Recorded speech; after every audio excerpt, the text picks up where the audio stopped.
They entered places long abandoned. A school where the bell still rang. A pool where something kept swimming. Rooms that were still being used. Roads that answered back. Lights that turned on by themselves. Warnings no one listened to. They thought these places were empty. They were wrong. The echo of room 237. Marissa Callahan had never believed in ghosts. As a real estate developer specializing in historic renovation, she had walked through dozens of abandoned buildings across Texas, each one more decrepit than the last. The old Meridian Elementary School in rural Brazos County was just another project on her list, a crumbling red brick structure that had been shuttered since 1987. The building sat on 12 acres of overgrown land surrounded by rusted chain-link fencing and no trespassing signs that had faded to near illegibility.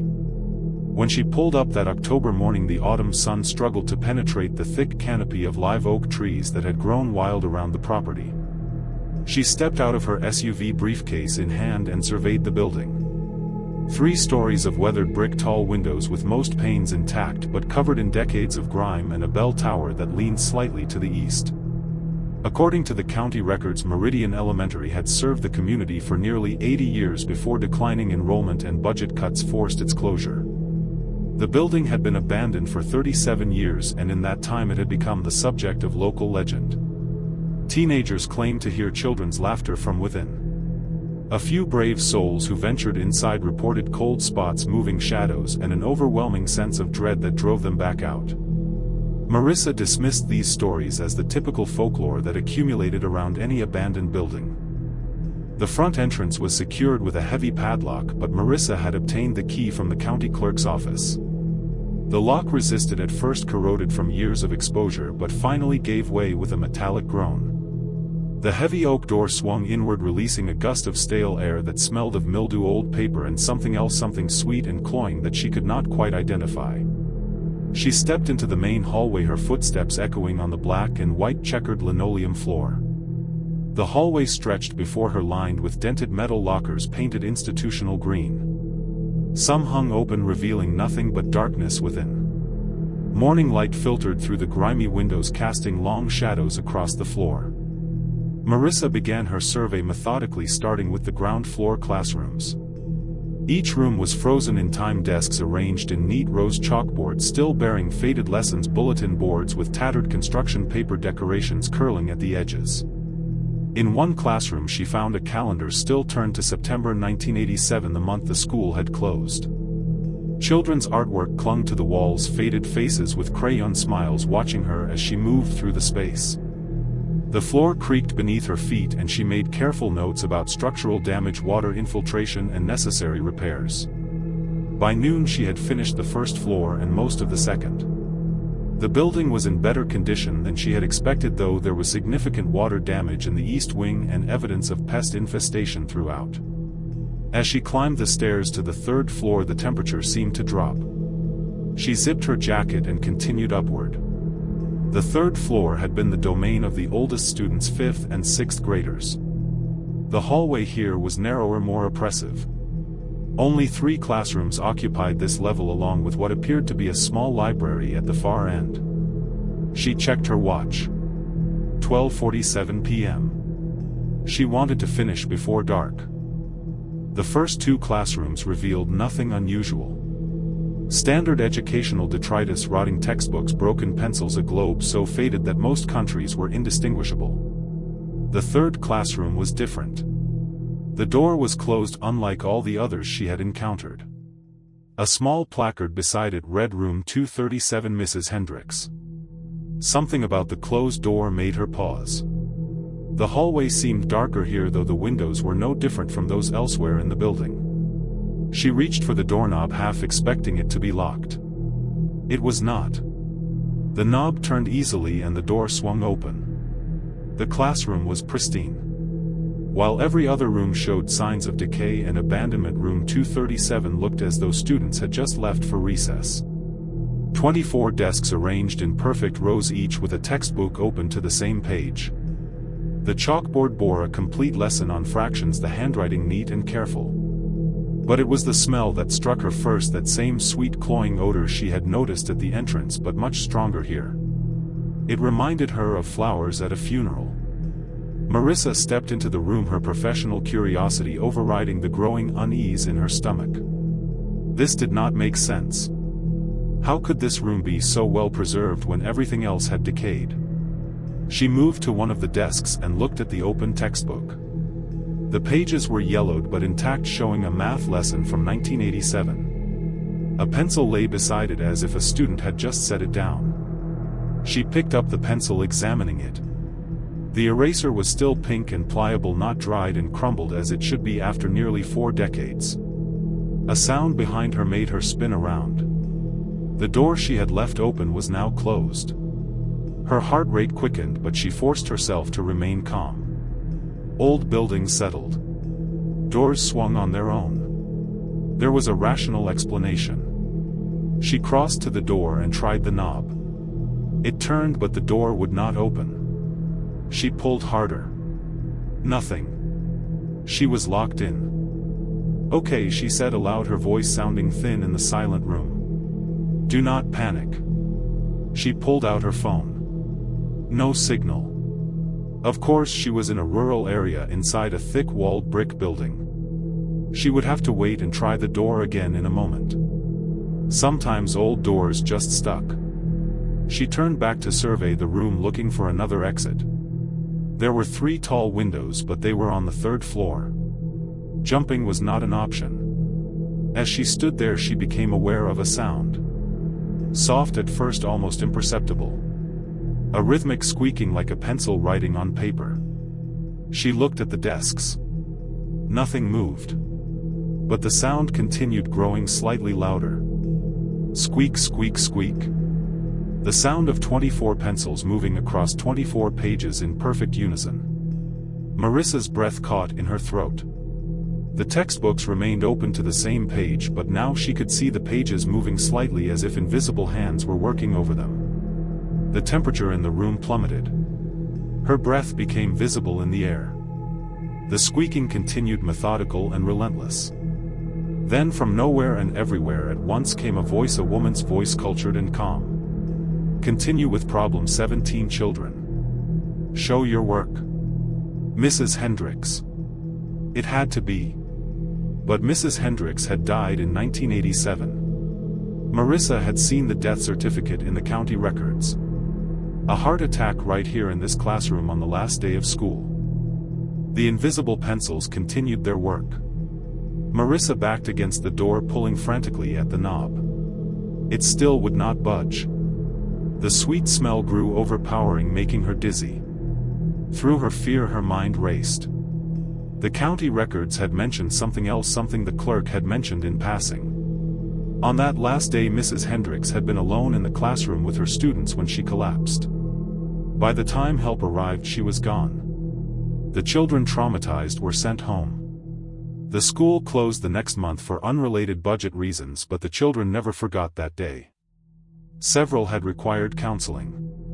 Some claimed Mrs. Hendricks had made them continue working even as she died, insisting they finish their lessons. "Class will continue until everyone has finished," the voice said, clearer now. And then Marissa saw her. A translucent figure materialized at the front of the classroom, standing beside the chalkboard. Mrs. Hendricks wore a floral dress and horn-rimmed glasses, her gray hair pulled into a tight bun.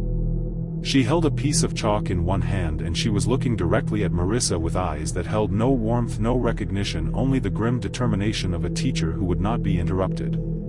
"Take your seat, dear," Mrs. Hendricks said. "You are late, but we can catch you up." The desks began to scrape across the floor, moving of their own accord, rearranging themselves to make room for one more. Marissa screamed and threw her full weight against the door. This time it burst open, sending her stumbling into the hallway. She did not look back. She ran down the stairs, through the 2nd floor hallway, down more stairs, her footsteps echoing in the empty building. Behind her she heard it. The sound of running feet, small feet, and children's laughter, high and cold. She burst through the front entrance into the afternoon sunlight, gasping for air. Her car was where she had left it, real and solid in the overgrown parking lot. She fumbled with her keys, started the engine and drove away without looking back. That night Marissa sat in her hotel room trying to rationalize what she had experienced. Stress. Low blood sugar. Carbon monoxide from decaying materials. She had heard about that. Toxic mold could cause hallucinations. But when she reviewed the photos on her phone, the ones she had taken throughout the building, there were none of room 237. She had photographed every other room, but when she had reached for her phone in that classroom, she realized she had never taken a single shot. And there was something else. The last photo in her gallery, timestamped from that afternoon, showed the third-floor hallway. In the image, the door to room 237 stood open. And in the darkness beyond, barely visible but unmistakable, were rows of small faces. Children's faces. All staring directly at the camera. Marissa submitted her report to the county the next day, citing extensive structural damage and potential environmental hazards that made the building unsuitable for renovation. She recommended immediate demolition. The county accepted her recommendation, but due to budget constraints, the demolition was postponed. Meridian Elementary still stands in rural Brazos County, its windows dark, its doors locked. Local teenagers still dare each other to venture inside, though few make it past the second floor. And on quiet afternoons, if you stand in the parking lot and listen carefully, you can hear it. The faint sound of children reciting multiplication tables over and over, never quite finishing their lessons, forever trapped in the echo of room 237. The basement choir. The abandoned Harmony Heights School sat on the outskirts of El Paso. A sprawling complex that had once educated nearly 2,000 students from kindergarten through 12th grade. Built in 1962 during a period of rapid suburban expansion, the school had been a source of community pride. A modern facility with air conditioning, a state-of-the-art gymnasium, and an underground auditorium designed to double as a fallout shelter during the Cold War. When economic decline hit the area in the late 1990s, families moved away in search of work and enrollment dwindled. By 2003, Harmony Heights had become a ghost town of empty classrooms and silent corridors. The district consolidated remaining students into other facilities, and Harmony Heights was abandoned, left to deteriorate in the desert sun. Victor Mendoza was a freelance photographer specializing in urban exploration. His Instagram account Desert Ruins had garnered over 50,000 followers who appreciated his haunting images of abandoned structures across the Southwest. Harmony Heights had been on his list for months, but access was difficult. The property was surrounded by high fencing, and security patrols made regular rounds. In November of 2023, Victor learned from a contact that the security contract had lapsed. The property was temporarily unguarded while the district negotiated a new contract. This was his chance. He gathered his equipment. 2 cameras, extra batteries, flashlights, and his drone. And made the drive from Las Cruces to El Paso. He arrived just after sunset, parking his van a quarter-mile away and approaching on foot. The fence had been cut in several places by previous trespassers, and he slipped through easily. The main building loomed before him. A long, low structure of tan brick and glass designed in the modernist style popular in the 1960s. Most of the windows were broken and graffiti covered the lower walls. Tags and crude drawings left by countless others who had explored before him. He had seen hundreds of photos online, but he wanted something different, something unique. That was when he remembered reading about the underground auditorium. Few explorers mentioned it, probably because it was difficult to access and potentially dangerous.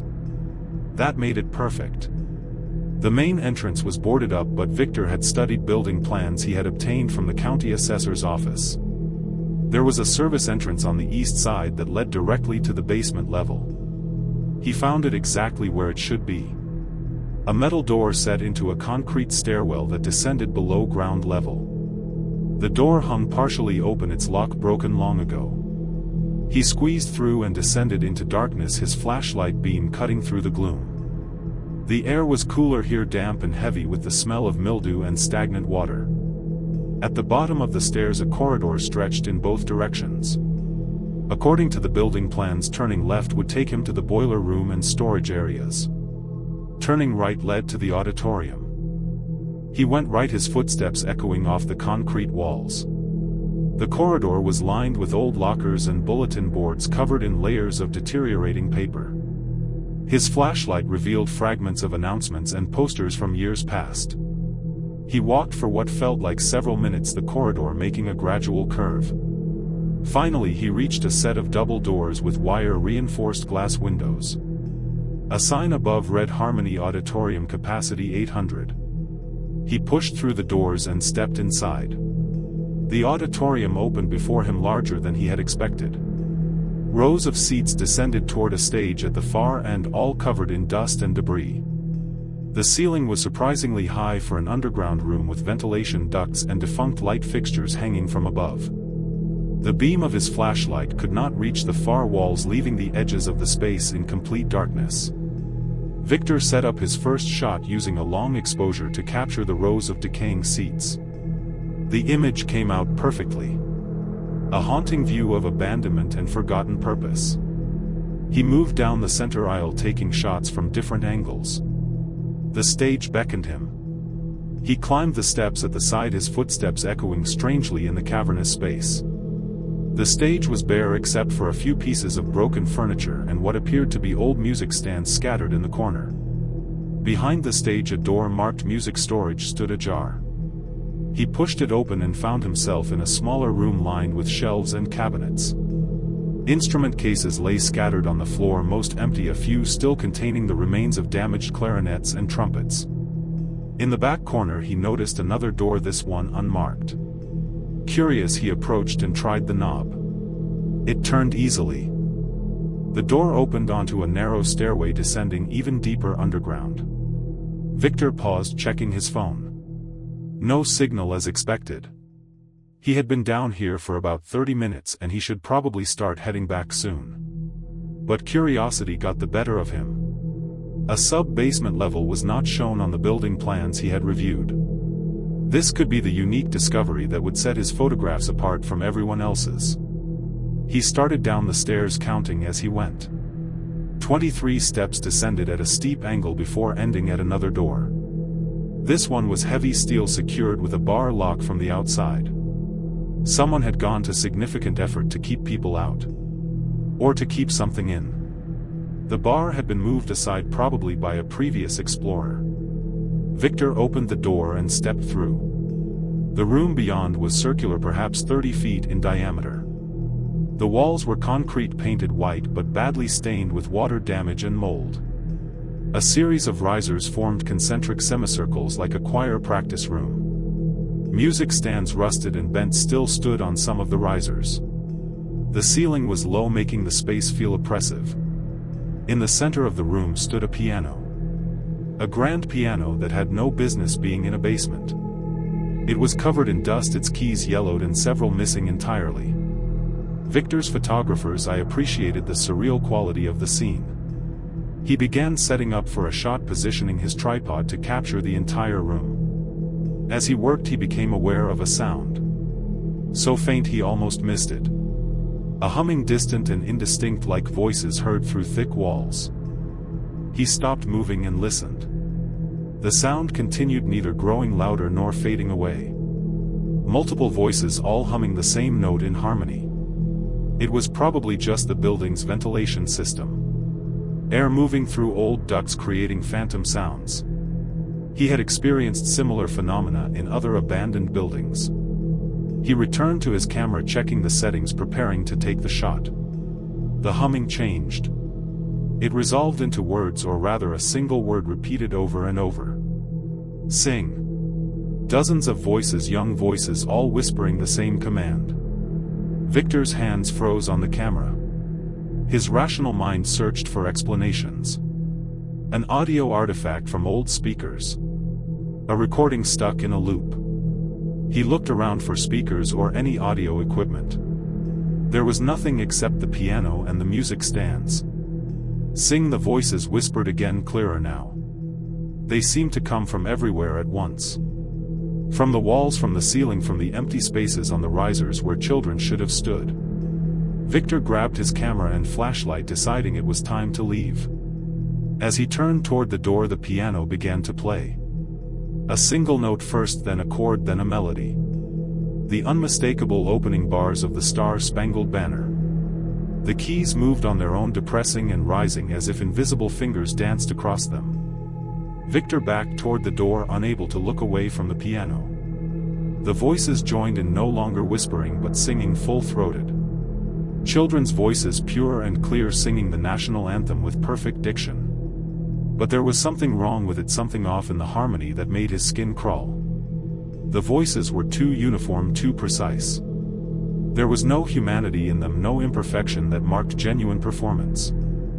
He reached the door and yanked it open, stumbling into the stairwell. Behind him the singing continued, growing louder. He raced up the 23 steps, through the music storage room, across the stage and into the auditorium. But the singing followed him, echoing through the empty space. It was no longer just the Star-Spangled Banner. The voices had split into different songs. America the Beautiful. God Bless America. My Country 'Tis of Thee. All sung simultaneously in a cacophonous blend that should not have been possible. Victor ran up the center aisle, his flashlight beam swinging wildly. The auditorium seats on either side began to creak and groan, folding down as if invisible spectators were taking their places to watch the performance. He reached the double doors and burst through them into the corridor.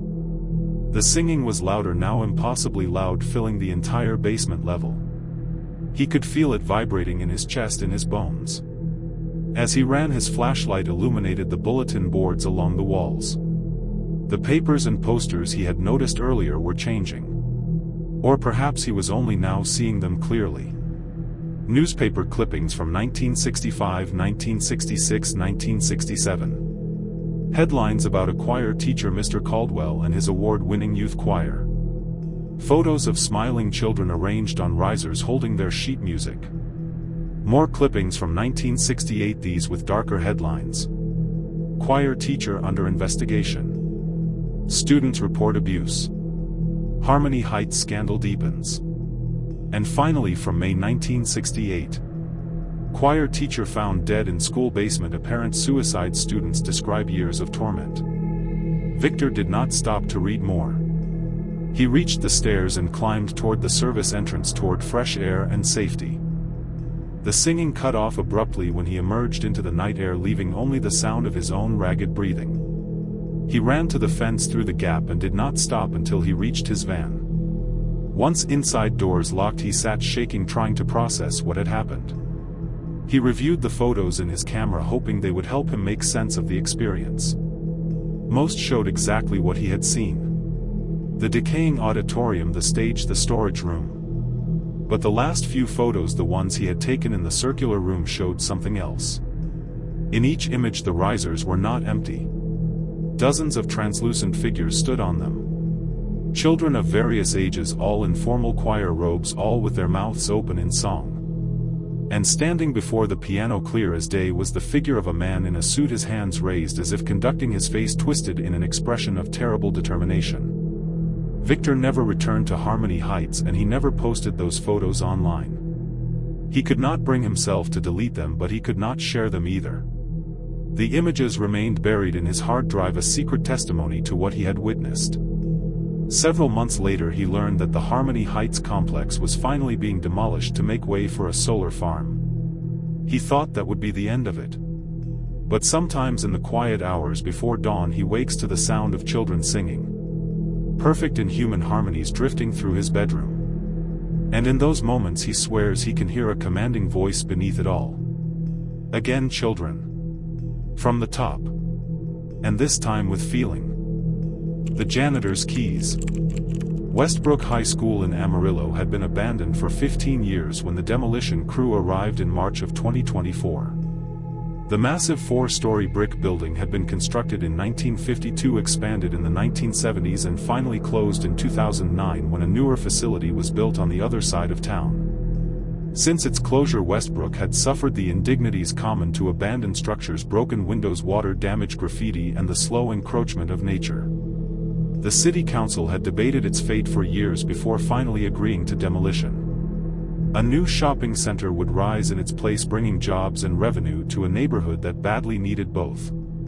Travis McCormick was the foreman of the demolition crew, a 30-year veteran who had brought down everything from old factories to outdated hospitals. Westbrook High was just another job. The crew spent the first week preparing the site, securing the perimeter, disconnecting utilities, and conducting a final sweep to ensure the building was truly empty. Travis had seen enough in his career to know that abandoned did not always mean uninhabited. Squatters sometimes took shelter in such buildings, and it was crucial to verify no one was inside before the demolition began. On a cold Monday morning, Travis and two crew members, Jorge Ruiz and Danny Phelps, entered Westbrook High to perform the final inspection. They would check every floor, every room, every closet, marking each area as clear before sealing it off. The process was methodical and boring, which was exactly how Travis preferred it. Boring meant no surprises.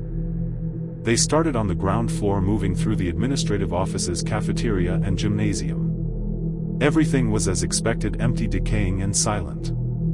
The second floor housed classrooms, all stripped of anything valuable long ago. Desks and chairs remained, but anything that could be easily carried had been removed by scavengers.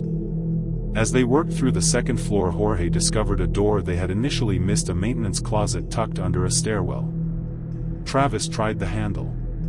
Locked. He made a note on his checklist. They would need to force it open to verify it was empty. That was when Danny noticed the keys. They hung from a nail driven into the doorframe, a large ring holding perhaps 24 keys of various sizes and shapes. A faded tag attached to the ring bore the name Mercer Custodian. Travis took the keys and tried them on the locked closet. The third key worked and the door swung open to reveal nothing but cleaning supplies and rusted tools. Might as well use these for the rest of the building, Travis said, pocketing the keys. Save us from forcing every locked door. They continued their inspection, the keys proving useful as they encountered locked classrooms and storage areas. The third floor held more classrooms and the library. The fourth floor, the oldest part of the building, had been used primarily for storage in the school's final years. Travis noticed that the temperature dropped noticeably as they climbed higher. His breath misted in the air. Heating system's been off for 15 years, Danny commented. Probably colder in here than outside. They worked through the fourth floor systematically. Most rooms were filled with outdated textbooks, broken furniture, and filing cabinets containing ancient student records. One room near the end of the hall had its door closed, unlike the others. Travis consulted his building plans. The room was labeled Custodian Office. He tried the door. Locked. He pulled out the key ring and tried several before finding one that worked. The door opened onto a small office that had clearly been a custodian's domain. A metal desk sat against one wall, its surface covered in dust but otherwise clear. A filing cabinet stood in the corner. A cot was pushed against the opposite wall, its thin mattress covered in stains. A calendar on the wall showed June 2009, the month the school had closed. On the desk sat a framed photograph. Travis picked it up and wiped the dust from the glass. The photo showed a man in his 60s wearing a custodian's uniform standing in front of Westbrook High. He had a kind face weathered by years of work. The photo was labeled Raymond Mercer, 40 years of service. This must be the guy whose keys we found, Jorge said, looking over Travis' shoulder. Travis nodded and set the photo down. The office held nothing else of interest. They marked it as clear and moved on. By late afternoon they had completed the inspection of the entire building. Everything was empty, everything was ready for demolition. They exited through the front entrance and Travis locked the main doors behind them with one of Raymond Mercer's keys. The demolition was scheduled to begin the following Monday. That night Travis had the first dream. He was walking through Westbrook High's corridors following the beam of a flashlight. The building was dark and his footsteps echoed on the tiled floors. Ahead of him he could see a figure moving, an old man in a custodian's uniform pushing a mop bucket. Travis called out, but the man did not respond.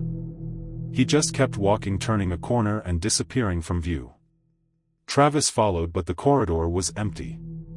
The dream repeated the same pattern, walking, seeing the custodian calling out, watching him disappear. Travis woke at 3:17 a.m. disoriented and inexplicably uneasy.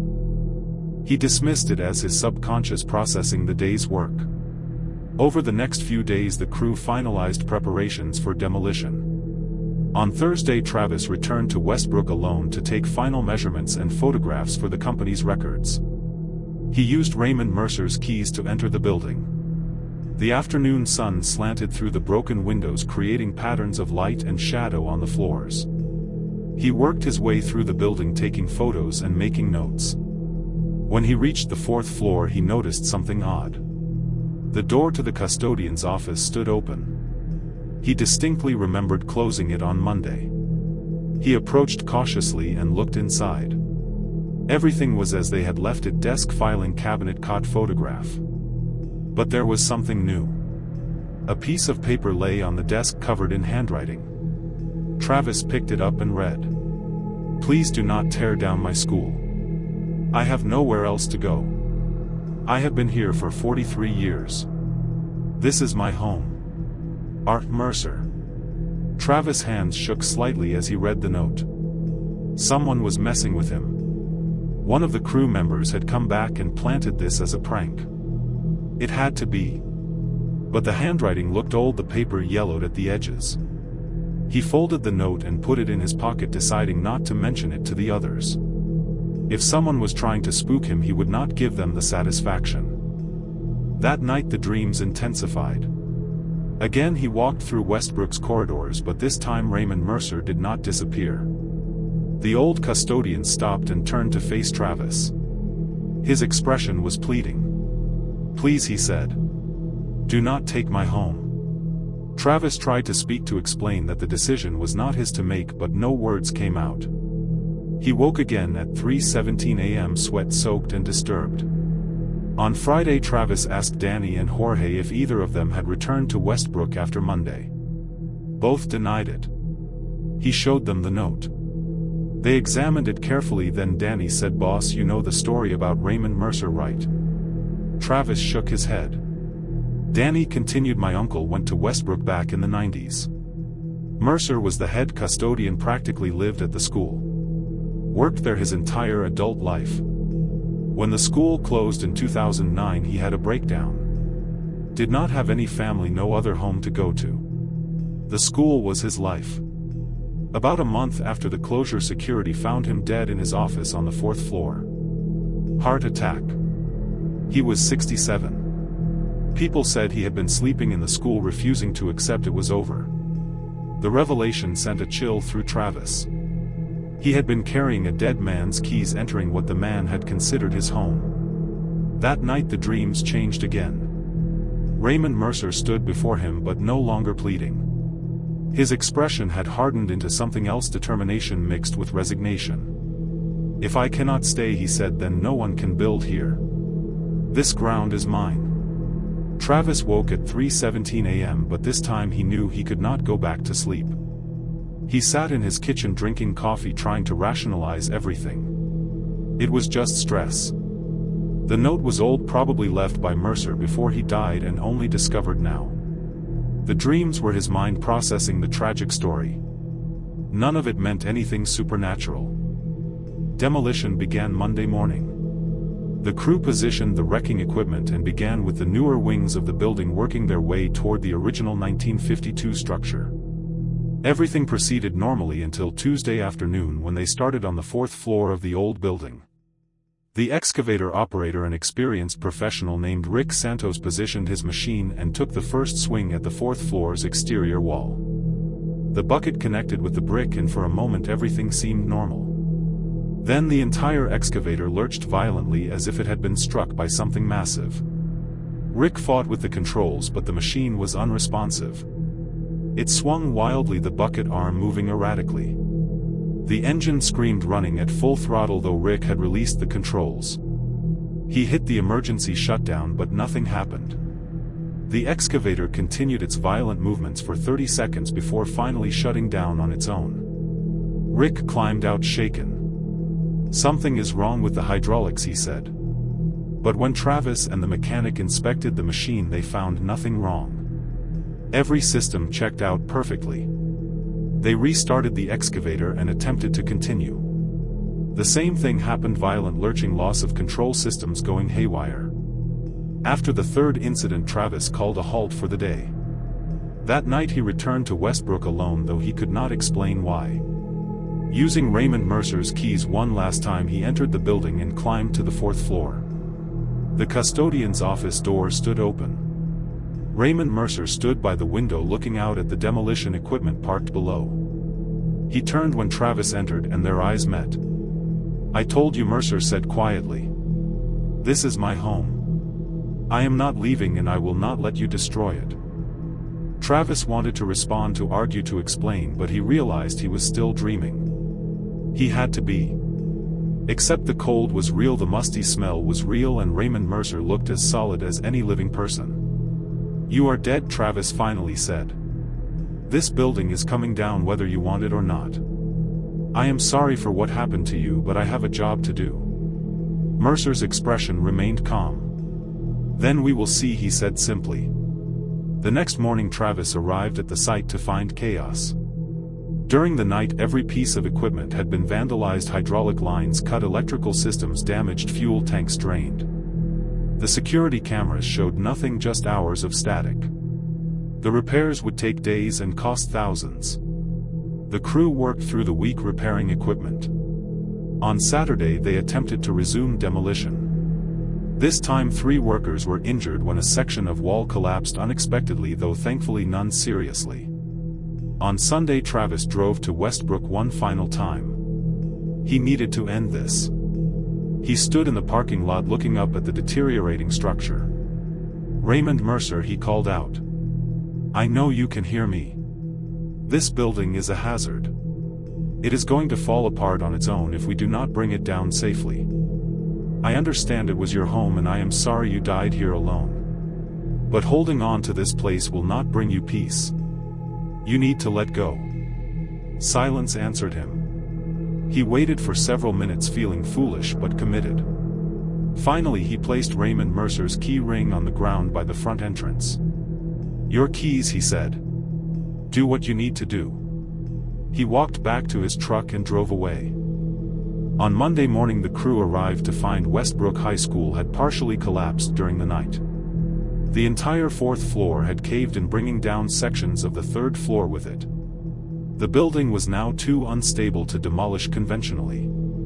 They would have to bring in specialized equipment to carefully dismantle it piece by piece, a process that would take months instead of weeks.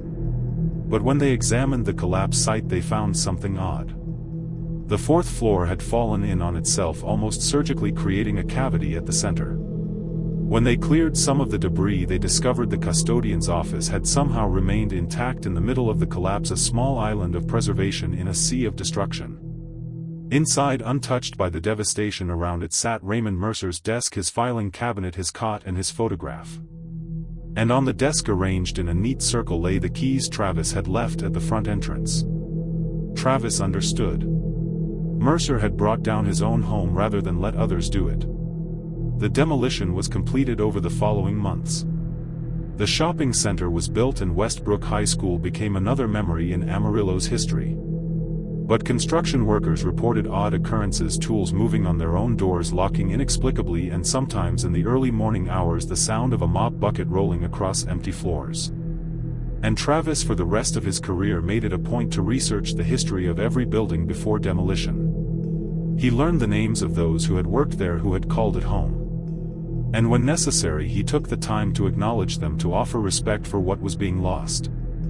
Because he had learned that some people never really leave the places they love, and sometimes the only mercy you can offer is to let them say goodbye in their own way. The science lab experiment. Dr. Elena Vasquez had built her career on the rational, the measurable, the scientifically verifiable. As a chemistry professor at UT Austin and a consultant for various industrial clients, she had little patience for superstition or ghost stories. When she was hired by the McLennan County Historical Society to assess the chemical safety of materials left behind in the abandoned Riverside High School in Waco, she approached the task with her usual professional thoroughness. The building had been closed since 2004 following severe flood damage from a hurricane. 20 years of abandonment had left it in deplorable condition. But before the Historical Society could proceed with stabilization work, they needed to ensure no hazardous chemicals remained in the science laboratories. Elena arrived on a humid August morning accompanied by her graduate assistant Marcus Chen, who was pursuing his doctorate in environmental chemistry. They wore full protective gear: respirators, gloves, chemical-resistant suits. As they entered the building, the interior was a testament to water damage and decay. Mold covered the walls. The floors were buckled and warped, and the ceiling tiles hung in soggy clumps. They navigated carefully to the second floor where the science wing was located. Riverside High had once boasted excellent science facilities, including 3 fully equipped laboratories for chemistry, biology, and physics. The chemistry lab was their primary concern. Decades-old chemicals improperly stored and exposed to fluctuating temperatures and humidity could have degraded into something dangerous. The chemistry lab occupied a large room at the end of the science wing. The door stood partially open, swollen from moisture. They pushed through and surveyed the space. Long black lab benches ran in rows, each equipped with sinks and gas outlets. Cabinets lined the walls, many with their doors hanging open. Broken glassware littered the floor. The smell was overwhelming even through their respirators. A mix of mildew, chemical decay, and something acrid that made Elena's eyes water. They began their assessment, methodically cataloging each chemical container they found. Most were common and relatively harmless even after decomposition. Sodium chloride, basic acids and bases, food coloring. But in a locked cabinet at the back of the room they found more concerning materials. Bottles of mercury, containers of heavy metal salts, and several substances with faded labels that Elena could not immediately identify. As Marcus photographed and documented each item, Elena noticed something odd. One of the lab benches at the far end of the room appeared to be set up for an experiment. Unlike the others, which were covered in debris and water damage, this bench was relatively clean. 3 beakers sat in a row, each containing a different colored liquid: red, blue, and green. A Bunsen burner stood beside them and a notebook lay open next to the glassware. Elena approached cautiously. The liquids in the beakers appeared fresh, not evaporated or degraded as they should be after 20 years. She looked at the notebook. The page showed a chemical equation written in precise handwriting. Below it a date: September 15, 2004. That was less than 2 weeks before the hurricane that had flooded the school and forced its closure. "Marcus, come look at this," she called. Her assistant joined her and together they examined the setup. "This does not make sense," Marcus said. "These liquids should have evaporated years ago. Even if they were sealed, which they are not, there should be significant degradation." Elena carefully picked up one of the beakers, the one containing red liquid. It was cool to the touch and the liquid inside moved sluggishly like oil. She held it up to the light filtering through the grimy windows. The color was unnaturally vivid, almost glowing. "We should take samples," she said, retrieving collection vials from her kit. As she reached to take a sample of the red liquid, the notebook pages flipped on their own as if caught by a breeze. Except there was no breeze. The air in the room was still and heavy. The pages settled on a different entry dated September 16, 2004. Elena read aloud. "Third attempt failed. The ratios are critical. Mr. Peterson says I should give up, that it is too dangerous, but I am so close. Tomorrow I will try again with adjusted proportions. This has to work. It has to." The handwriting was the same as before, but more hurried, more agitated. Elena turned to Marcus. "Do you know anything about what experiments were being conducted here before the school closed?" Marcus shook his head. Nothing in the Historical Society records mentioned anything unusual. Just standard high school chemistry classes. Elena photographed the notebook pages and the experimental setup. She was preparing to take liquid samples when the Bunsen burner clicked on. Both Elena and Marcus jumped back. The burner's flame sprang to life, burning with a blue intensity that lit the darkened lab. Gas line must still be active, Marcus said, though his voice wavered with uncertainty. Elena knew that was impossible. The building's utilities had been disconnected years ago. Yet the flame burned steadily. And then, to their horror, the beakers began to move. Not as if pushed by physical force, but sliding across the lab bench of their own accord, positioning themselves over the flame. The red beaker went first, then the blue, then the green. The liquids inside began to bubble and steam. Elena reached for the gas valve to shut off the burner, but her hand passed through it as if it was not quite solid. The valve seemed to exist in two states simultaneously. There and not there. The steaming liquids began to change color. The red deepening to crimson. The blue shifting to purple. The green becoming an almost black shade of emerald. "We need to leave," Elena said. But Marcus was transfixed, watching the impossible experiment unfold. The beakers lifted from the burner and returned to their original positions. Then, defying gravity, the liquids began to pour upward from the beakers, rising in three streams that hung in the air like solid columns. The streams twisted around each other, braiding together, and where they touched they sparked and crackled with energy. Elena grabbed Marcuse's arm and pulled him toward the door. Behind them the reaction intensified. The columns of liquid merged into a single mass that began to take shape. Elena risked a glance back and saw what looked like a figure forming from the colored liquids. A vaguely human shape, no larger than a teenager. It was incomplete, unstable, constantly shifting and reforming. Where a face should be, there was only a swirling vortex of red, blue, and green. They ran from the lab down the hallway and did not stop until they were outside in the parking lot. Elena's hands shook as she called the Historical Society contact. "There is something in that building," she said. "Something I cannot explain. You need to contact the previous teachers, find out what experiments were being conducted before the closure." The Historical Society connected her with Margaret Peterson, who had been the head of the science department at Riverside High. Mrs. Peterson was in her 70s now, retired and living in Dallas. When Elena described what she had seen, there was a long silence on the phone. Finally Mrs. Peterson spoke. "That would be Tommy Bradshaw's work," he said quietly. "He was a senior, brilliant in chemistry. Too brilliant. He became obsessed with the idea of creating synthetic life. Not biological life, but something else. A sentient chemical reaction. I told him it was impossible, that he needed to focus on his college applications. But he would not listen." "What happened to him?" Elena asked. Mrs. Peterson's voice was heavy with old grief. "The hurricane hit on September 22, 2004. The school was evacuated, but Tommy had stayed late working in the lab. He was conducting his final experiment when the floodwaters came. By the time we realized he was missing, it was too late. They found his body 3 days later in the chemistry lab. He had drowned, but here is the strange part. His body was surrounded by broken glassware and spilled chemicals, and the medical examiner noted unusual chemical burns on his skin that were inconsistent with anything that should have been in the lab. The police investigated but concluded it was a tragic accident. But I always wondered." "What did you wonder?" Elena pressed. "I wondered if he succeeded.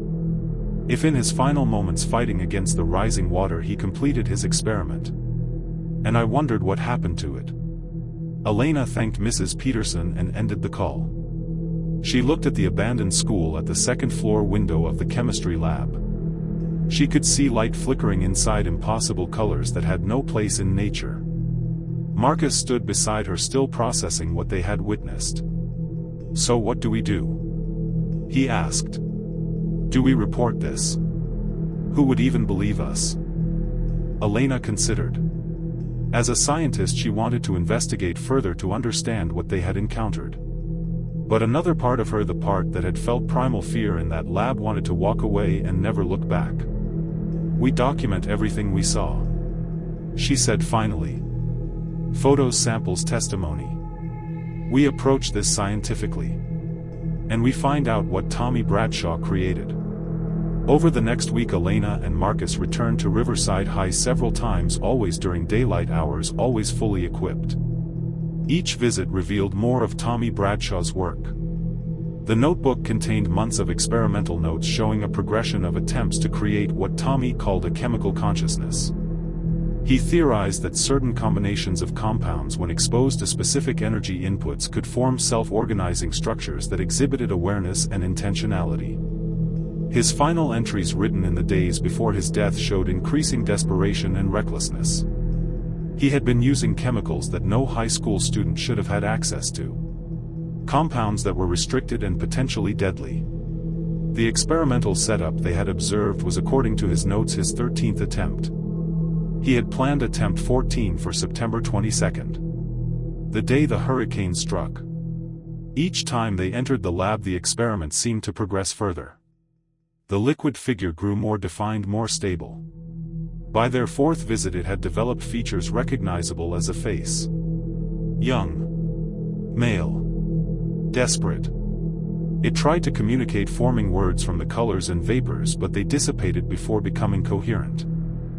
Elena realized they were witnessing Tommy Bradshaw's final experiment completing itself, 20 years delayed, running in an endless loop powered by something beyond normal chemistry.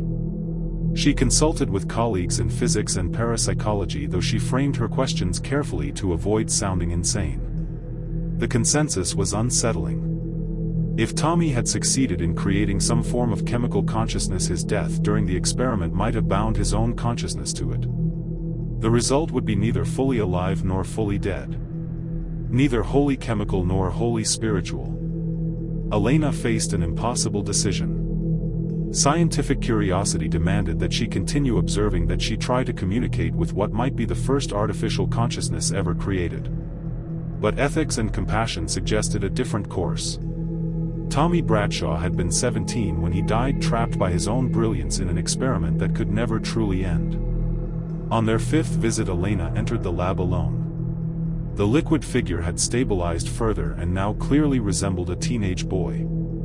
She approached the experimental setup, her heart pounding. "Tommy," she said. "If you can understand me, I need you to listen. You died 20 years ago. The experiment you were running became your prison. You need to let it end." The figure did not respond immediately, but the colors swirled with increased agitation. The beakers began to vibrate on the lab bench. Elena continued. "I have read your notes. I understand what you were trying to achieve. In a way, you succeeded. You created something remarkable. But it was never meant to last forever. You were never meant to be bound to it." The figure raised an arm, or what served as an arm, and pointed at the notebook. Elena looked at the open page. It showed the chemical equation for the experiment, but now additional writing appeared below it, forming in the same handwriting. "Cannot stop. Not finished. Have to complete it. Have to prove it works." Tears formed in Elena's eyes. "It did work, Tommy. You proved it. But you paid too high a price. It is time to rest now." The figure shook its head violently. The beakers cracked and the colored liquids began to spill across the lab bench. But instead of flowing downward, they flowed upward, forming symbols and words in the air. "Afraid. What happens when it ends? Will I disappear? Will there be nothing?" Elena understood then. Tommy was not clinging to the experiment because he wanted to complete it. He was afraid of what came after. Death terrified him, so he had trapped himself in an eternal moment of creation, never finishing, never dying, never moving forward. "I do not know what happens after," Elena admitted. "No one does. But I do know that this, existing in fragments trapped in an endless loop, is not living. You deserve more than this. You deserve peace." She reached into her bag and pulled out a device she had prepared. A simple circuit that would generate a specific frequency of electromagnetic interference. According to her analysis of Tommy's notes, this frequency should disrupt the coherence of his chemical consciousness, essentially allowing the experiment to finally complete and dissolve. It would be in effect letting him die properly. "I am going to activate this," she said, holding up the device. "It will end the experiment. End your loop. I cannot promise what comes after will be better, but I can promise it will be different. You will be free." The figure stood motionless for a long moment. Then slowly it nodded. The colors that composed it seemed to soften the desperate energy draining away. Elena activated the device. The electromagnetic pulse was silent and invisible, but its effect was immediate. The liquids in the beakers began to separate, the carefully balanced chemical reactions breaking down. The figure of Tommy Bradshaw began to fade, losing cohesion, dissolving back into its component parts. For just a moment before it vanished entirely, Elena could swear she saw an expression of relief cross the liquid face. The colors swirled one final time, forming two words in the air. "Thank you." Then there was nothing but 3 beakers of inert separated chemicals and a Bunsen burner that had finally gone cold. Elena completed her safety assessment of Riverside High School, filing a detailed report about the hazardous chemicals that needed proper disposal. She made no mention of what she had encountered in the chemistry lab, knowing no one would believe her. But she kept Tommy Bradshaw's notebook, preserving it as a testament to a brilliant young mind that had reached too far and paid the ultimate price. Sometimes late at night in her own laboratory, Elena thinks about Tommy and the impossible thing he created. She wonders if what she did was right, if she had any authority to end an existence she barely understood. But then she remembers the fear in those liquid eyes, the desperation in that chemical consciousness, and she knows that mercy sometimes means letting go even when we do not fully understand what we are releasing. The Riverside High School was stabilized and partially renovated, now serving as a community center. The old chemistry lab is used for art classes, the lab benches replaced with easels and pottery wheels. But sometimes on quiet evenings, staff members report seeing flickering lights in that room. Brief flashes of red, blue and green. Like a memory of an experiment that almost worked, almost created life and finally found peace. The swimming pool. The old Roosevelt High School in Dallas had been a landmark in the Oak Cliff neighborhood since 1922. Its grand architecture, red brick, white columns and a distinctive bell tower had survived the Great Depression, World War II and decades of social change. But it could not survive the economics of the 21st century. Declining enrollment and the construction of a new modern facility led to Roosevelt's closure in 2016. For 8 years the building sat empty, fenced off and awaiting a fate that remained undecided: renovation, demolition, or continued decay. What made Roosevelt High unusual among abandoned schools was its Olympic-sized indoor swimming pool, built in 1955 as part of a major expansion funded by a generous alumni donation. In its heyday, the Roosevelt Aquatic Center had produced state champions and several Olympic hopefuls. The pool was a point of pride for the school and the community. Jake Thornton was a 28-year-old documentary filmmaker working on a project about forgotten Dallas landmarks.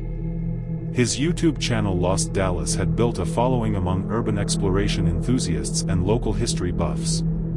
When he announced plans to film inside Roosevelt High, several people contacted him with warnings. They told him not to go to the pool and to stay away from the aquatic center. They said something was not right there. Jake dismissed these warnings as typical urban legend nonsense. Every abandoned building had its ghost stories, and he had heard them all. He had explored dozens of abandoned sites without incident. Roosevelt High would be no different. He planned his entry carefully, obtaining what he claimed was permission from a supposed property manager, though in truth he was simply trespassing like most urban explorers. He brought his usual equipment: cameras, lights, a drone for aerial shots, and his friend and cameraman Lisa Park. They entered Roosevelt High on a Sunday afternoon in late September. The main building was as expected: vandalized hallways, ransacked classrooms, water damage, and the omnipresent graffiti. Jake and Lisa documented everything, capturing the contrast between the school's former glory and its current decay. By late afternoon they had covered most of the building except for one area, the aquatic center. The pool was located in a separate wing connected to the main building by a covered walkway. As they approached, Jake noticed the temperature dropping. The walkway was shaded by overgrown trees blocking most of the sunlight, which explained the chill. The door to the aquatic center was locked, but the wood frame had rotted. A few good kicks broke it open. They stepped into a lobby area with a trophy case on one wall and faded photographs of swim teams on the other. The smell hit them immediately: chlorine. Strong, sharp and fresh, as if the pool had just been treated. That was strange, Lisa said, her camera already recording. Why would it smell like chlorine after 8 years? Jake had no good answer. They moved through the lobby to the pool deck. The aquatic center was a large, high-ceilinged space with bleachers on one side and the pool dominating the center. Tall windows lined the far wall, allowing dusty afternoon light to filter in. The pool itself was the strangest thing Jake had ever seen in an abandoned building. It was full. Not just partially full, not stagnant rainwater, but filled to proper depth with water that appeared clear and clean. The lane dividers were still in place, floating exactly as they should. The starting blocks remained at the pool's edge in good condition despite years of supposed abandonment. Jake approached the edge cautiously and looked into the water. He could see the bottom clearly, the drain, the lane markings, every tile. The water looked pristine. This does not make sense, he said to Lisa, who was filming everything. The building has been abandoned for 8 years. This water should be disgusting, stagnant, filled with algae, maybe even drained entirely. How is it this clean? Lisa moved closer, capturing the impossibility on camera. And the smell. That is fresh chlorine, Jake. Someone is maintaining this pool. Jake considered that possibility. Could there be a maintenance worker still coming here, unable to let go of the job? Urban explorers sometimes discovered that even in abandoned buildings, certain people could not quite abandon their posts. But maintaining a pool this size required extensive work: chemicals, filtration systems and running water. None of that should be possible in a building without power or water service. As they stood there puzzling over it, they heard a splash. Both of them spun toward the pool. The water's surface rippled, circular waves expanding from a point near the deep end. Something had entered the water. Did you see? Lisa whispered, her camera trained on the spot. Jake had not seen anything, but he had definitely heard it, a splash as clear as day, as if someone had dived in. They waited, watching the water. The ripples faded and the surface became smooth again. Then they saw at a disturbance below the surface a darker shape moving through the water. It was swimming from the deep end toward the shallow end using what looked like a butterfly stroke. The form was humanoid but indistinct, more a suggestion of a swimmer than an actual person. Jake found himself counting seconds, timing the underwater swim. The shape covered the length of the pool without surfacing, at least 50 meters without a breath. That was not humanly possible, not even for an Olympic swimmer. The shape reached the shallow end and appeared to touch the wall, then turned and pushed off, heading back toward the deep end. It was swimming laps. Jake and Lisa stood frozen, watching the impossible swimmer complete lap after lap. After the 5th lap, more shapes appeared. First one, then another, then several at once, until there were at least 20 figures swimming in the pool. Some did freestyle, others backstroke, a few attempted butterfly. They maintained lanes, turned at the walls and swam with the disciplined rhythm of a team practice. The water churned with their movement, but Jake and Lisa never saw them break the surface to breathe. The swimmers remained underwater, eternally suspended in their practice. Lisa's hands shook as she filmed. Jake, we need to leave. But Jake was transfixed, his filmmaker instinct overriding his fear. This was incredible footage, unexplainable and haunting. His channel would explode with views. He pulled out his own camera and began photographing the pool. Through his lens he could see the swimmers more clearly. They wore old-fashioned swimsuits like those from the 1950s and 60s. All of them appeared young teenagers. As he focused on one swimmer, trying to capture more detail, the figure stopped mid-stroke and turned to look directly at him. Even though the face was indistinct, Jake felt the weight of its gaze. It raised an arm and pointed at him. Then it swam upward. Jake lowered his camera and watched as the swimmer approached the surface. It broke through in a spray of water and stood in the shallow end, water streaming from its translucent form. It was a boy, perhaps 16 years old, wearing a navy blue swimsuit with Roosevelt printed across the chest. His features were blurred as if Jake was seeing him through frosted glass, but his expression was clear enough: desperation. The boy opened his mouth and spoke, but no sound came out. He tried again, gesturing urgently toward Jake and Lisa, pointing at the pool, then at himself, then at the other swimmers. Jake realized the boy was trying to communicate something. He pulled out his phone and typed a message, holding it up so the boy could see. "What do you want? How can we help?" The boy's expression shifted to frustration. He sank back into the water, and for a moment Jake thought he had lost his chance to understand. But then the water itself began to move, rippling in patterns that were not natural. The ripples formed shapes on the surface, letters slowly spelling out words. "Can't stop. Can't breathe. Help US." Lisa grabbed Jake's arm. "We are leaving. Right now." This time Jake did not argue. They backed away from the pool, cameras still recording, and retreated to the lobby. Behind them they heard splashing intensify, as if all the swimmers were thrashing in panic. But they did not look back. They ran through the building, out the broken door, and did not stop until they were at Jake's car in the parking lot. Once they were safely away, Jake reviewed the footage. Everything was there: the impossible clean pool, the underwater swimmers, the boy who surfaced, even the message written in ripples. It was the best paranormal footage he had ever captured, better than anything he had hoped for. But something stopped him from posting it immediately. The boy's desperate expression haunted him. "Can't stop. Can't breathe. Help US." What did it mean? Jake spent the next week researching Roosevelt High's history, specifically its swimming program. He found newspaper archives, yearbooks, and eventually a troubling pattern. Between 1955 and 1982 there had been 7 drowning incidents in the Roosevelt pool. 7 students ranging in age from 14 to 18 had died during practices or meets. The official investigations had attributed the deaths to various causes: underlying heart conditions, poor supervision, equipment failure.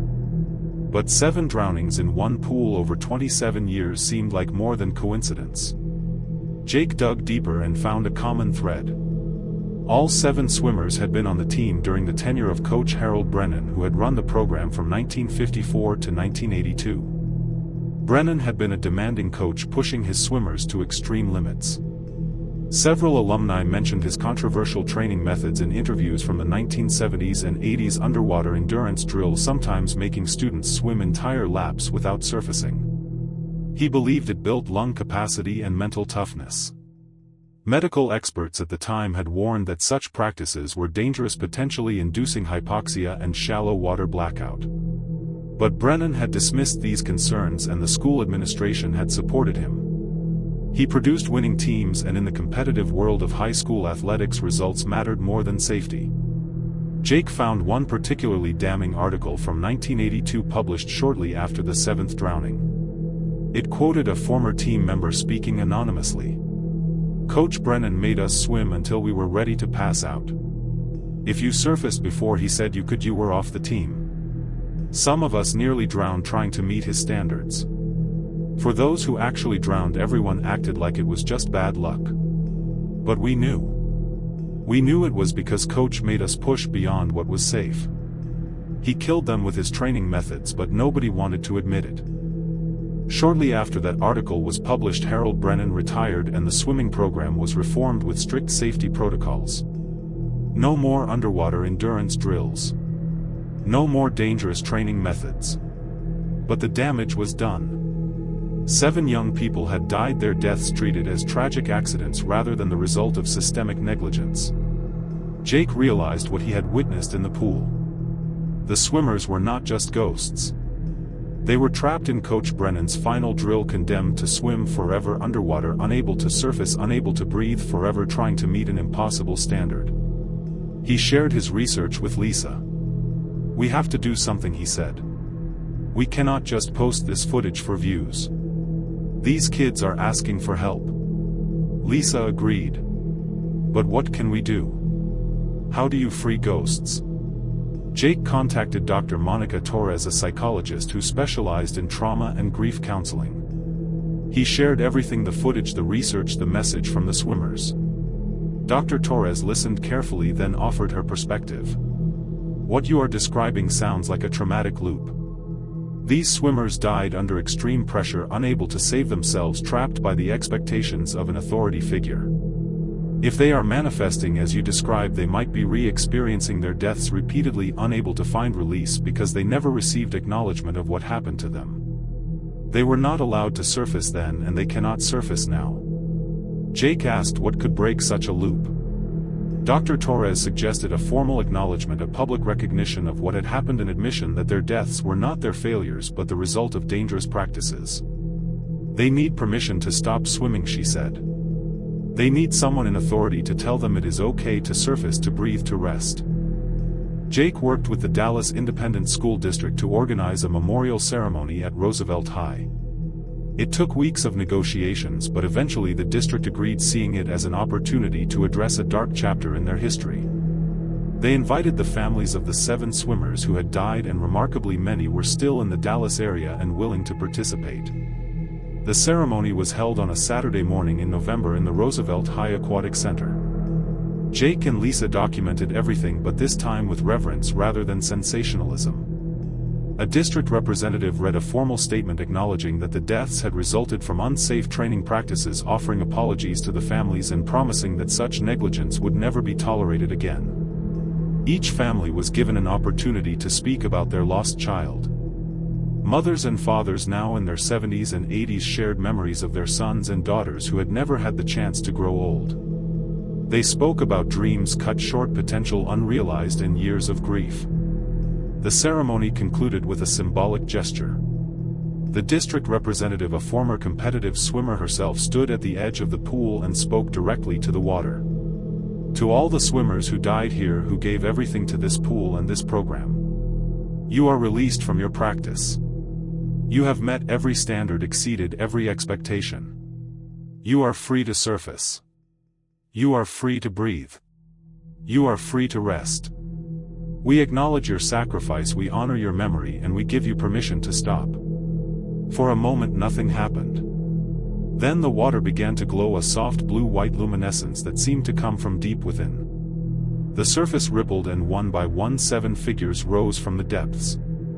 They were clearer now than when Jake had first seen them, their faces distinct and peaceful. They stood in the water looking at the gathered families and officials. And then simultaneously they took a breath, a deep shuddering breath of air they had been denied for decades. The glow intensified, and the 7 swimmers began to fade, their forms dissolving into the light until nothing remained but the soft sparkle of disturbed water. In the weeks that followed, Jake posted a short documentary about the Roosevelt High pool on his channel. It included some of the paranormal footage but focused more on the history, the tragedy, and the memorial ceremony.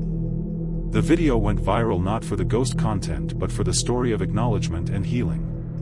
Jake received messages from people across the country who had experienced similar situations, places where tragic deaths had been swept under the rug, where victims had never received proper recognition. The Roosevelt High pool became a symbol of the importance of facing difficult truths.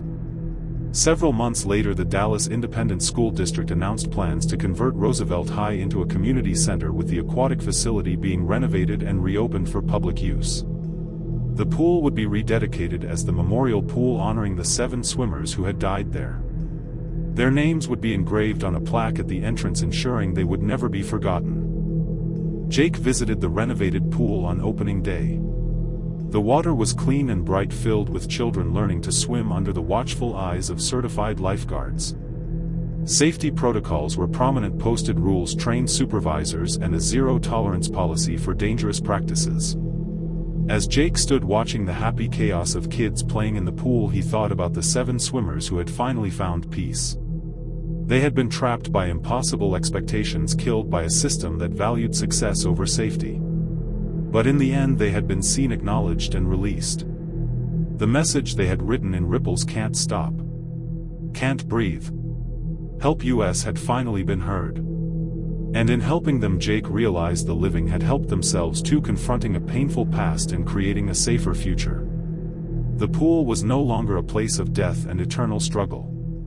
It was once again what it should have been all along. A place where children could learn, play and grow, surrounded by protection rather than pressure. Where every swimmer had permission to surface, to breathe and to live. The final bell. The abandoned Lincoln Elementary School in rural Henderson County had been forgotten by almost everyone.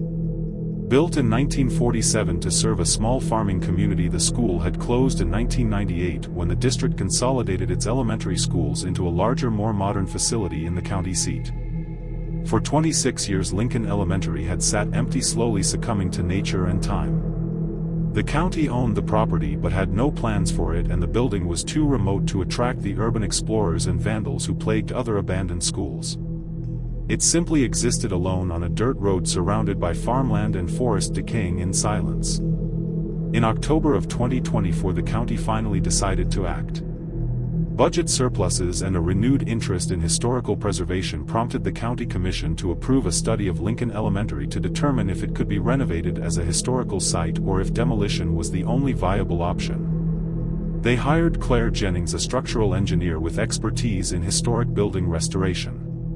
Claire had spent her career saving old structures from destruction, and she approached each project with a combination of technical knowledge and genuine love for architectural history. She arrived at Lincoln Elementary on a gray October morning, driving down a rutted dirt road that had not seen maintenance in years. The school materialized from the morning mist like something from a ghost story, a small white wooden building with a peaked roof and a bell tower surrounded by overgrown grass and wildflowers. It looked more like a one-room schoolhouse from the 1800s than a mid-20th century elementary school, which made sense given its rural setting and limited budget. Claire had seen the architectural plans. Despite its modest exterior, the building was larger than it appeared, with 4 classrooms, a small office and a cafeteria-gymnasium combination room. She parked her truck and gathered her equipment: measuring tools, camera, clipboard, flashlight and a respirator mask in case of mold or asbestos. The morning was quiet except for the rustle of wind through the trees and the distant cawing of crows. As she approached the building, she noticed the bell tower more carefully. A large brass bell hung visible through the tower opening, suspended by a heavy rope that descended into the building below. Bells like that were rare in modern schools replaced by electric systems. But Lincoln Elementary had been built in an era when tradition still mattered, and the bell would have called students to class each morning and marked the end of each school day. Claire wondered if it still worked. She tried the front door. Locked, but the wood was soft with rot. She made a note that the door would need to be replaced if the building were to be saved. Using a key the county had provided, she managed to work the lock open after several tries. The door swung inward with a prolonged creak. The interior smelled of must, mildew and old paper, the typical scent of abandonment. She stepped into a small entry hall with a bulletin board still displaying faded announcements from 1998. A hallway extended forward with doors on either side leading to classrooms. Claire began her systematic assessment, starting with the structural foundation and working upward. The foundation was surprisingly sound, showing minor cracking but nothing that could not be repaired. The walls were solid, though water damage was evident in several areas. The roof, she knew from her initial exterior inspection, would need complete replacement. She moved through each classroom, taking measurements, photographs and notes. The classrooms were frozen in time, desks arranged in rows, chalkboards bearing the faded remnants of final lessons, educational posters curling from the walls. In one classroom she found a calendar still turned to May 1998, the last month of the school operation. By early afternoon she had completed her assessment of the classrooms and moved to the combination cafeteria-gymnasium. This room occupied the rear of the building and was larger than the classrooms, with a high ceiling and old basketball hoops at either end. Long cafeteria tables folded and stacked against one wall showed years of water damage. Claire was examining the ceiling beams when she heard it. A bell ringing. Not the harsh clang of a large school bell, but a smaller sound like a handbell. She froze, listening. The ringing came from above, from the direction of the bell tower. Then it stopped. Claire waited, her heart rate elevated. After a minute of silence she continued her work. Old buildings made sounds, settling foundations whined through cracks, animals in the walls. She had heard it all before. But 10 minutes later it happened again. The same ringing, 3 clear chimes, then silence. This time Claire decided to investigate. She returned to the entry hall where a narrow staircase led upward to the bell tower. The stairs were steep and appeared unstable, but she tested each step carefully as she climbed. The staircase ended at a small room directly beneath the bell. The bell rope hung down through a hole in the ceiling, its end tied off to a hook on the wall to prevent it from swinging. Except the rope was moving. Claire watched as it swayed gently back and forth as if someone had just released it. She looked around the small room. No windows. No vents that might create a draft. Nothing that would explain the rope movement. As she stood there, the bell rang again, 3 clear chimes. The rope jumped with each ring pulled by an invisible hand. Claire's professional composure faltered. She backed away from the rope and descended the stairs more quickly than was probably safe. Back in the entry hall, she tried to rationalize what she had witnessed. Perhaps vibrations from her footsteps had caused the bell to swing. Or maybe there was an animal in the tower, a bird or squirrel, disturbing the mechanism. Both explanations seemed weak, but they were better than the alternative.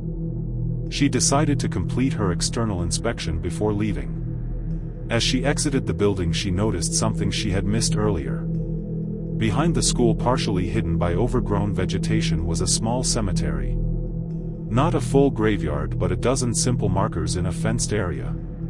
Claire approached and examined the stones. They were small, most bearing just names and dates.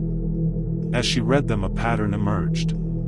All the markers were for children, and all the death dates were in May 1950. 12 children ranging in age from 6 to 12 all died within a 3-day period in May 1950. Claire felt a chill that had nothing to do with the October weather.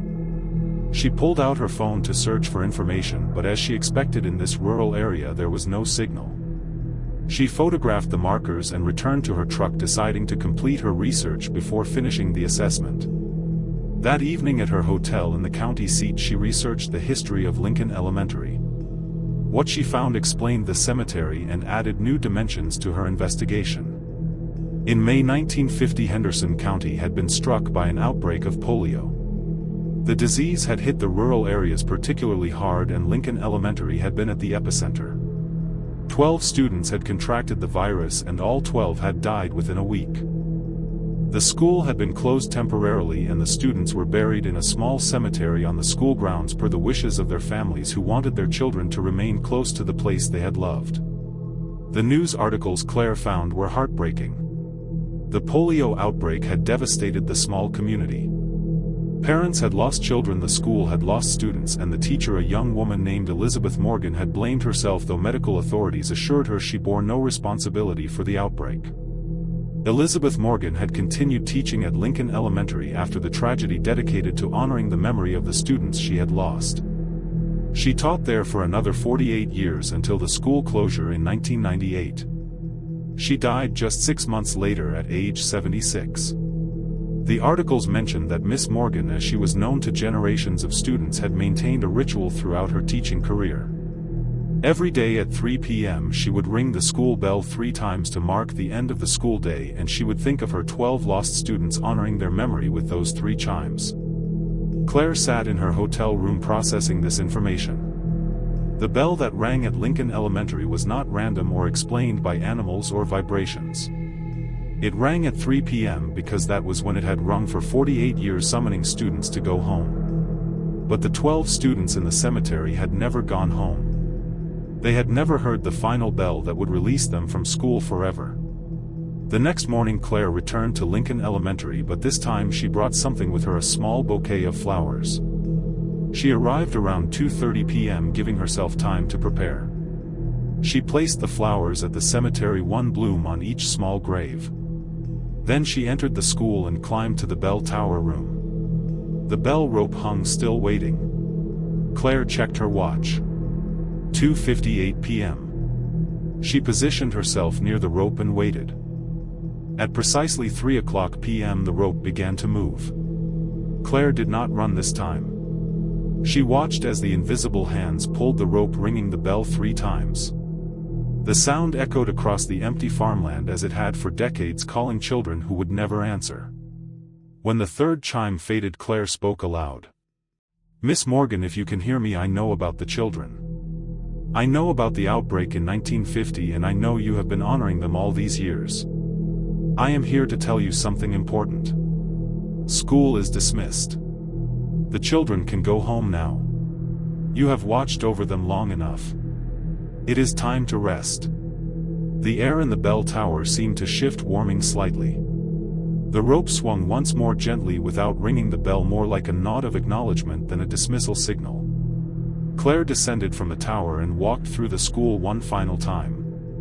In each classroom she paused and spoke. "Class is dismissed. You may go home. Thank you for your attention and please travel safely." It felt absurd dismissing a classroom of ghosts, but it also felt necessary. In the final classroom, the one with the calendar still showing May 1998, Claire noticed something new. On the chalkboard in fresh white chalk, words had appeared. "Thank you. They are home now. E.M." Claire's hand shook as she photographed the message. She had seen many things in her career, but nothing like this. She completed her structural assessment over the next few hours, working in a building that felt different now, lighter, somehow less oppressed by the weight of memory and grief. As she prepared to leave, she looked back at the small white schoolhouse. Her report would recommend preservation and restoration. Lincoln Elementary deserved to be saved, not just for its architectural value but as a memorial to the children who had died there and the teacher who had never forgotten them. The county commission accepted Claire's recommendation and work began on Lincoln Elementary the following spring. The building was stabilized, the roof replaced, and the exterior restored to its 1947 appearance. The bell tower was preserved and the brass bell was cleaned and restored to working order. The cemetery was also maintained and incorporated into the memorial site. On the day of the dedication ceremony a year after Claire's first visit, the school was opened as the Lincoln Elementary Memorial and Museum, dedicated to the 12 children who had died in the 1950 polio outbreak and to Miss Elizabeth Morgan, the teacher who had honored their memory. As part of the ceremony, the mayor rang the school bell 3 times at 3 p.m., continuing the tradition Miss Morgan had maintained for nearly 5 decades. But unlike before, the bell sound carried no weight of sorrow or obligation. It was simply a bell marking time, honoring memory, but no longer bound to it. Claire attended the ceremony and felt a sense of peace she had not expected. In saving the building, she had also freed the souls attached to it, giving them the permission they needed to finally go home. As she stood in the afternoon sunshine listening to the bell clear tones fade across the farmland, she thought about all the abandoned schools across Texas, each one with its own stories, its own ghosts, its own memories waiting to be acknowledged. Some of those memories were dark and deserved to be forgotten. But others, like those of Lincoln Elementary, deserved to be preserved and honored. The building restoration ensured that 12 children and 1 devoted teacher would not be forgotten, that their story would continue to be told, and that the final bell that had been delayed by 74 years had finally rung, dismissing class for the last time and allowing everyone, the living and the dead, to go home at last.